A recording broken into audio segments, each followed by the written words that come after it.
this diver as he surfaces a numbing pain creeps up his leg.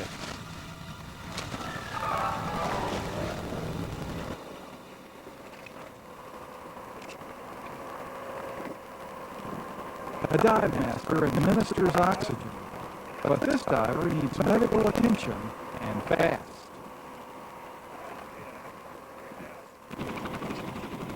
The diver being medevaced from this Atlantic dive site will probably end up here at the recompression facility at F.G. Hall Lab at Duke University.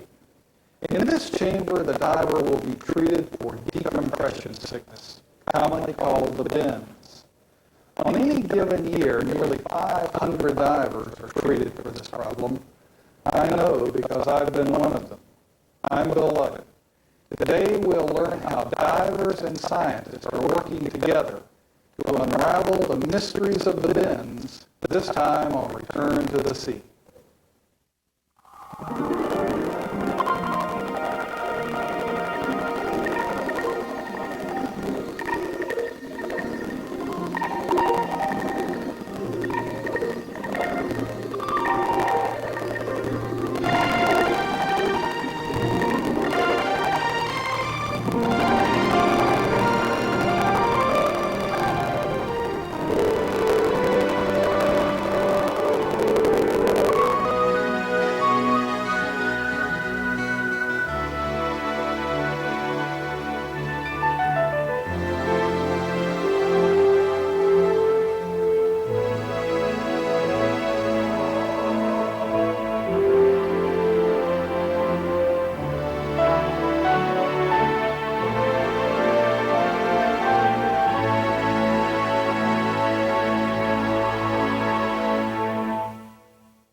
Scuba diving is one of the fastest growing sports in America. Every year, nearly 600,000 people are certified to dive. But what appears to be a simple process, breathing compressed air from a tank, actually involves a complex exchange of gases interacting with the human anatomy. Sometimes this gas exchange breaks down with unfortunate results, and divers can be stricken with decompression sickness, commonly called the bends. During their training, divers hear a lot about the bends, yet most will not recognize its symptoms, and even fewer understand this mysterious disease. Scientists have known that gas bubbles could form in body tissues since the 1600s, but it took another 200 years before scientists found a link between these bubbles and a strange new phenomenon called Caisson's disease.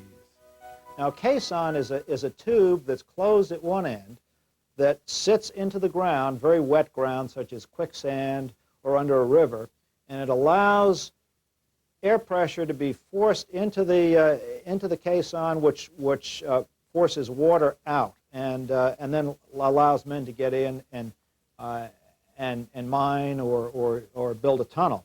They had no problems for a while the pressures were very low. Then they began to notice symptoms of itching and rashes. Then the caisson workers began having pains in their joints, knees, elbows, sometimes very, very sharp abdominal pains, numbness of the feet, paralysis, fainting, unconsciousness, and death. And as you can imagine, this was a cause for concern. And it generated a lot of scientific inquiry during the middle of and end of the 19th century. The oxygen and nitrogen in the compressed air which caisson workers breathed affected their bodies in different ways. The oxygen was used up during the metabolic production of energy, but nitrogen, an inert gas, had a far different behavior. A diver absorbs gas while he's at depth, and it's in solution, it's dissolved, and it causes no problems at all. Here's a a typical diver who is at pressure. And now he's going to come up. He has lots of dissolved gas in his body. Now, this diver is going to come up too fast. And what do we expect will happen? Yes, see, bubbles form in the body, not unlike that, and they can cause serious or minor problems. Like the bottle of soda water, a diver's tissues absorb excess gas. As the diver descends and the water pressure increases, his tissues become saturated with nitrogen from the compressed air he's breathing. The deeper he dives and the longer he stays down, the more saturated he becomes with nitrogen. If a diver ascends too rapidly, the nitrogen diffuses out of solution into bubbles. Small bubbles like these, coursing through the heart, may not be dangerous, but large bubbles can cause various problems. Here, in the veins of a frog that has been decompressed too rapidly, you can actually see the nitrogen bubbles in the bloodstream blocking circulation. Nitrogen bubbles in the joints can cause such severe problems they can make a victim bend over in pain, so the nickname, the bends. This type of bubble formation in the joints is called type 1 decompression sickness. If the bubble were to form in a more dangerous place, such as the spinal column or the brain, paralysis could result. This more rare type of DCS is called type 2. Both forms of decompression sickness can be treated in a recompression chamber. When I was injured, the pain started in my right shoulder. A classic type 1 decompression hit, signifying muscle damage, but fortunately none of the more serious nerve or neurologic damage. I was admitted to Duke University Medical Center and placed in this chamber. In fact, I sat in this very chair. Treatment for the bends is relatively straightforward. Scientists and technicians would gradually increase the atmospheric pressure in the chamber to replicate 60 feet of seawater. This shrank the nitrogen bubbles in my muscle tissue and allowed them to pass through my body without causing any more damage.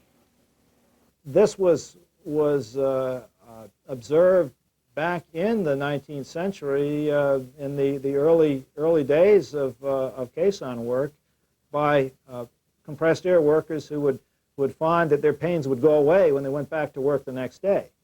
Well, it was over 50 years before this recompression procedure began to be used as a treatment on a routine basis.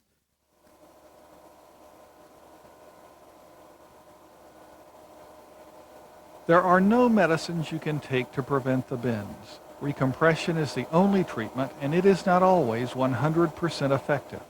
A bends victim may have to spend from 2 hours to all day in a chamber to shrink the nitrogen bubbles enough to pass safely.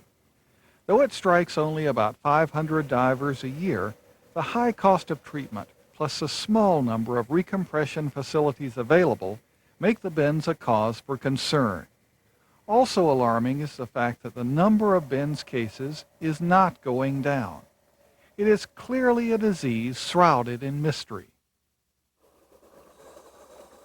As scuba diving developed after World War II, the United States Navy began studying the bends and its impact on the young fleet of Navy divers. Modifying a formula developed by a British scientist, the Navy created a set of dive tables in 1957 that is still being used by divers today. The Navy tables are basically simple. Using 10-foot depth intervals, they tell a diver how long he can stay at his deepest depths and remain within a safety margin. This margin is called the no decompression limit, or NDL. Using the Navy tables, a diver at 100 feet of depth can remain for 25 minutes. If the diver is at 100 feet for only a few minutes and spends the remainder of his dive at a shallower depth, he can still only stay down for 25 minutes and remain within his Navy table's no decompression limit. If a diver stays down longer than the table allows, he is required to make a decompression stop to let the nitrogen safely leave his body. This decompression stop can cause problems for the unprepared diver. First, he must consult another table to determine how long he should decompress. And then he must hang on a line for the time required, facing the risk of running out of air. Later, the Navy created another table to help a diver determine his NDL for a second dive, when residual nitrogen from the first dive still remains in the body.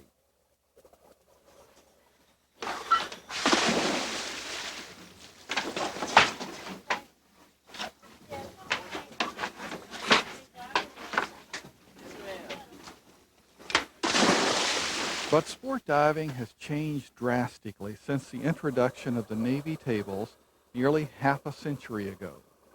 Today, scuba divers of all ages enjoy the sport, and they make 3, 4, sometimes 5 dives in a day. You want to get down to the 80 feet, so that gives you 23 minutes with the residual. The standard Navy tables simply were not designed for this type of repetitive diving. A better system was needed to help divers who made multiple dives keep up with their nitrogen intake. The dive industry responded with computers. Dive computers come in a wide variety of types, but they perform the same basic function. They keep a running calibration of depth and bottom time. And unlike the U.S. Navy tables, they give you credit if you do not stay at the deepest part of your dive for the entire duration. Let's assume that 2 divers descend to 100 feet, one using a dive table and the other using a computer. Now, after 10 minutes, they both drift upward to 60 feet. The diver using the U.S. Navy table still has a no decompression limit of 25 minutes, while the diver using the computer is allowed to stay down a few extra minutes. The computer has made adjustments for the time spent in shallow water, but does this recalibration of our dive by the computer decrease or really increase our risk of bends? But let's understand that the U.S. Navy tables nor computer tables were ever designed for the kind of diving that recreational divers do, 3, 4, 5, 6 dives a day. The U.S. Navy tables were designed for 1 dive a day. And usually quite shallow dives, not to greater depth. And the greater the depth, the greater the probability of getting decompression illness. This will tell you the actual depth that you're at, and the computer gives you a cumulative average. With computers, divers are making deeper and more repetitive dives. Studies have shown that there is an increase in DCS, especially beyond 80 feet, and there is some evidence to suggest that computer users suffer from type 1 DCS more than twice as often as divers who use tables. But does this mean divers who dive repetitively and go deeper are getting bent because of their computers? Or do these numbers simply reflect the growing number of advanced divers who use computers? In other words, would these divers be getting bent anyway, with or without computers? There is still not enough data to support either answer. 55 feet, stop there. On the bottom, okay in the wet part. One organization very interested in computer-assisted diving is the U.S. Navy. This is a Navy experimental diving unit in Panama City, Florida. The wet pot here is the most advanced in the world. It holds 55,000 gallons of water and can simulate depths up to 2,500 feet. Inside, up to 10 Navy divers can work at once, and their condition and safety can be constantly monitored. These divers, all volunteers, are undergoing a rigorous set of experiments to test a new computer algorithm.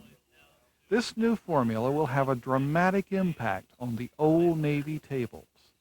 From now on, the Navy will know the likelihood of its divers getting the bends. As we began testing this thing, we weren't so much concerned about testing tables. We were more concerned with how accurately does this thing in fact predict the risk of decompression sickness. We dove many tables. We dove some tables out of the dive manual, and we dove some tables that were computed by the computer algorithm. Some of the tables were quite risky and produced a lot of decompression sickness. Other tables were quite safe. As testing progressed and the model was refined based on the results, we then ended up with the decompression model, which we thought gave a good prediction of the risk of getting bent for any given profile. One of the reasons for having that kind of a feature is if we're out doing a salvage job someplace, say in the Western Pacific, a hurricane is coming along, you may have to bring somebody out of the water faster than you might like to. At that point, the commander on scene has got to make a decision about how to optimize the decompression profile without endangering an entire ship and crew. So this computer algorithm will be able to aid him in making those kind of decisions. 5, 4, 3, 2, 1. Traveling.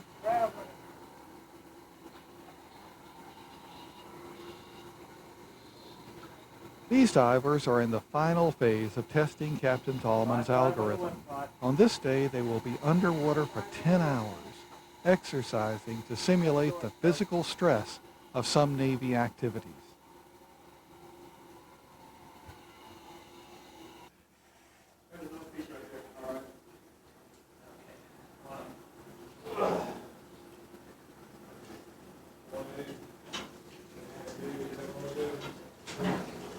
Wait, go ahead and flop that over. There you go. Yes. After the dive, these tired and hungry Navy divers are examined by doctors for any signs of decompression sickness. Obviously, when you see them walk in, you can see if they've got a gross neurologic type of problem. You're listening to their speech, making sure they're responding properly to your questions. So we ask them about their pain, if they have any pain, if they have any aches, if joints hurt, and the like. And then we ask them also if they have any numbness. And if they're, another symptom that sometimes is very important is if the individual is unusually fatigued. And we've had a number of cases where essentially after a short time of fatigue or even longer period of fatigue, the individual will complain or develop elbow pain or maybe even some paralysis. The Navy divers have tested the new algorithm under diverse conditions such as water temperature, exercise, rate of ascent, even variations in body fat. And Captain Tallman is optimistic about the accuracy of these new Navy dive tables. So when all these tables are tested, they are generally tested under the most extreme conditions we can think of, with the full expectation that if they're used in fleet diving, they'll be safer. And certainly, if they are used for recreational diving, where generally you try to minimize thermal discomfort, you don't work hard, that they would even be safer. Still, a Navy diver stricken with decompression sickness has all the resources of the Navy behind him. A recreational diver in a remote part of the world may not be so lucky. Scientists have been studying decompression sickness for nearly a century. We know what causes it and we know how to treat it. Yet recreational divers are still being bent, and these divers need a reliable place to call for help and information. We find that here at the Divers Alert Network.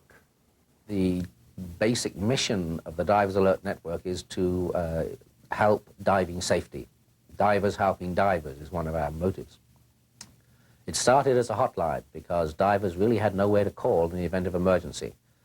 And it became very successful. Divers anywhere in the country could call and get immediate medical help.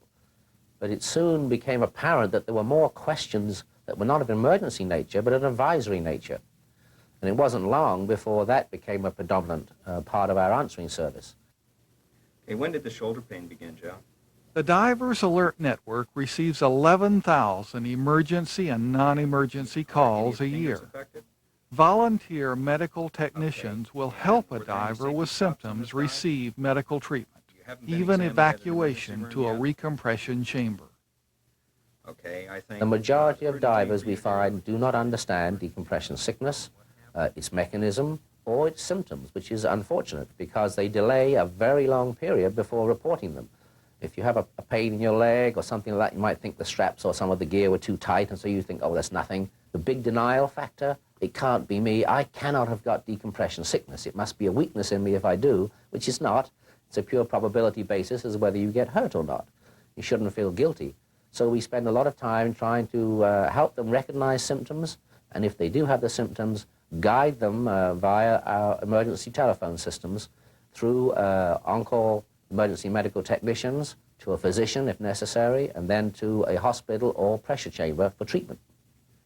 Dan also offers classes in the use of oxygen in medical emergencies, such as the bends. And it gathers statistical information that can be used by researchers studying the bends and other diving accidents.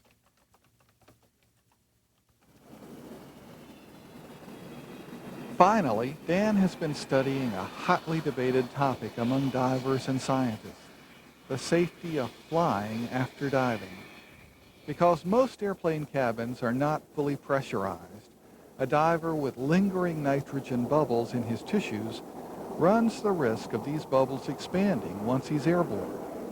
In essence, getting the bends thousands of feet above the water.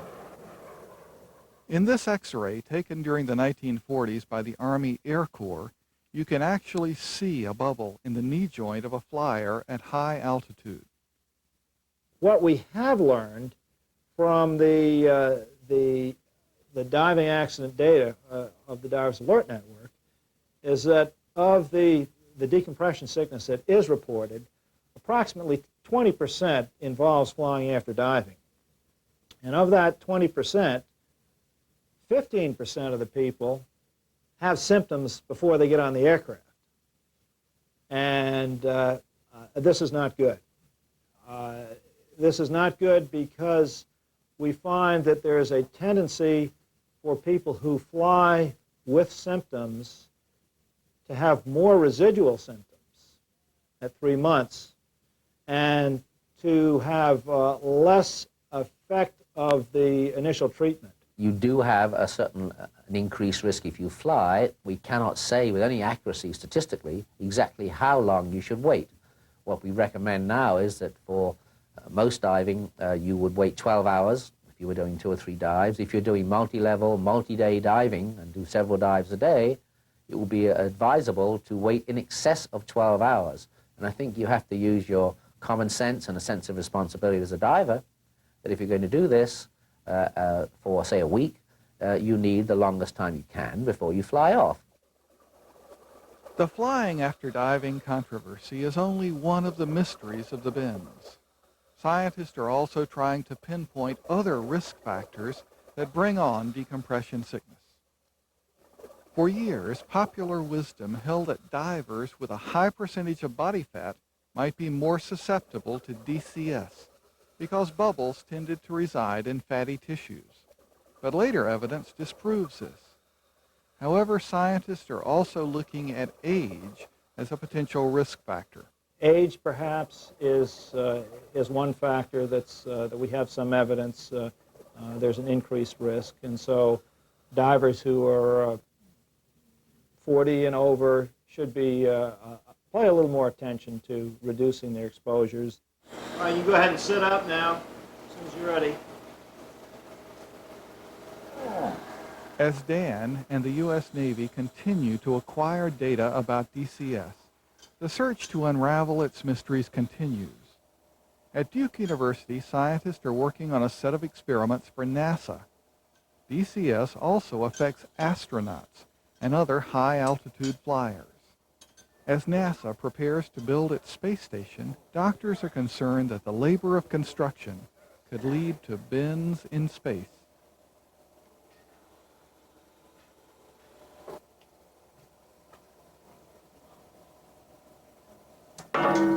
Here, weightlifters are subjected to high altitudes to determine if bubbles form in the cavities of their joints. Using Doppler measurements, you can actually hear bubbles passing through the body of this volunteer.